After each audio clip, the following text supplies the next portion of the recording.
I always introduce this show with a game, and I want to play a game with you that's pretty much going to lead us into our discussion about holistic dog training. So this game is called, Is It Holistic? Are you ready to play? Go ahead.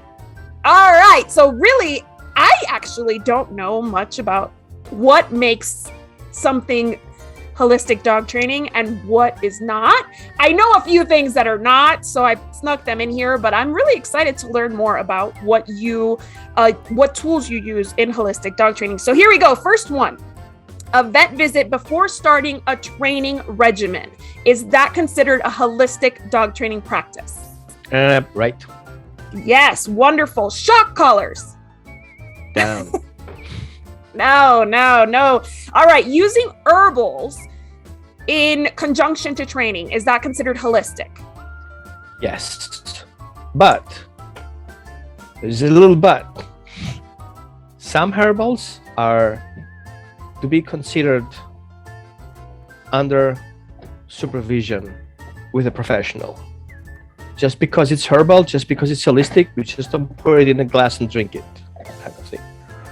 Very true. Some people just assume that because it's herbal, it's light and it's not potent, but it certainly can be. What about the use of pharmaceuticals? Could that be considered holistic? Yes. Again, under circumstances, because sometimes there are acute situations that we need to deal with. And I would say medical approach, like with the Western medicine, would be a reactive approach. Integrative approach, where we see different options and versions and adding food to the equation, would be an active approach. And then we have a proactive approach. So I'd say yes, but we don't want to be always reactive. We'd rather be active or proactive. Wonderful. Okay. Prioritizing socialization during puppyhood, is that considered holistic? No. Tell me more. No. Yes, here's why. Because before we go social with the dog has to have a secure attachment with his caregivers. So we have a puppy, we just got it from a breeder, we just got it from a rescue. It's young, he doesn't have a clue. It's just being disconnected from his parents, from his family, wherever he was bonded with. And then if we take that dog or this puppy and threw them to social settings, all we would get is a trauma. Now, if you don't have secure attachment, where would that puppy look out for help and support in crisis?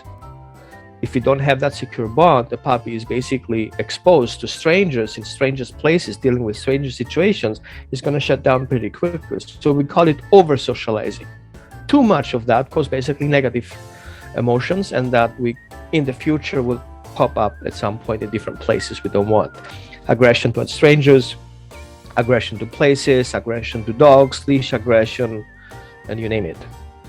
Wow, that is such a fascinating answer. I love that. Okay, considering a dog's mental and emotional well-being while observing their behavior, is that considered holistic?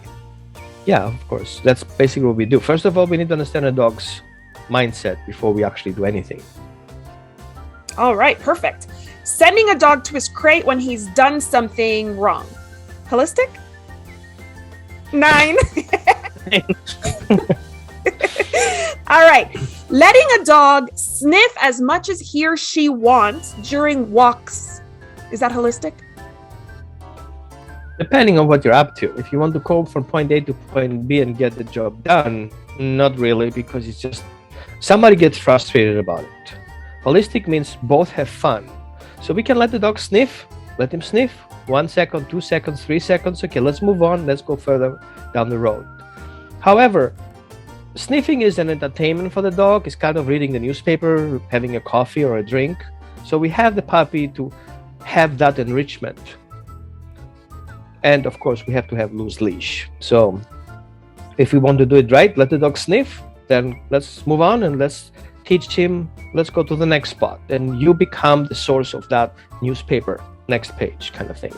Oh, I love that analogy. Yes, I love that so much because I'm kind of a goal-oriented person. So if I'm just kind of letting my dog sniff for too long, I get bored. So I want it to be a mutually enriching situation, right? Right. Wonderful. Okay. This one's I don't know the answer to this one. I told my husband and he was like, I don't know. I'm looking forward to finding out. Teaching a dog commands and cues like place or sit, is that considered holistic? Depending which one you mean, because commands and cues are different. Take a drink. It's a command. Right, you don't have to ask me. Drink it, right? Or pull the plug. That's a command. Right. A cue would be roast. Ah. Makes sense? Now, Yes. then we have conformity. I drink, you want to drink. It's your choice to do it. And then we have compliance. Everybody drinks, well, I guess I have to drink too. Now, when we work with dogs, there's no reason in a relationship to give commands, right? However, my dog is on the street, I need it to come to me. I'm using my parenting power. Come to me because here it's safe, there it's not. So there is already a relationship established, so commands are not necessary. Makes sense? Yes, that makes perfect sense. I love that. Okay. Observing a dog's body language, is that holistic dog training? It's part of it. If you see my finger, do you know how I feel emotionally? No. If I put my finger in my mindset, do you feel different of how I feel emotionally? Mm-hmm. So the finger in itself doesn't tell you anything. You have to see the context of it. You have to see where the finger is, what the finger does, what the other parts of the body do. If I say that English right? Grammar killer. So we have to see the dog as a walking billboard of emotional information, right? So we have a whole picture constantly changing every second. So that's body language, but that's an emotional state. The dog expresses himself based on how he behaves in the body language in the context of the space he's in. So the dog may sit in front of me, the dog may sit next to me, the dog may sit away from me. It's all sitting, it's a specific body language, but in the context it's different, each of those. The one is connected, the other one is disconnected, the other one is ignorant.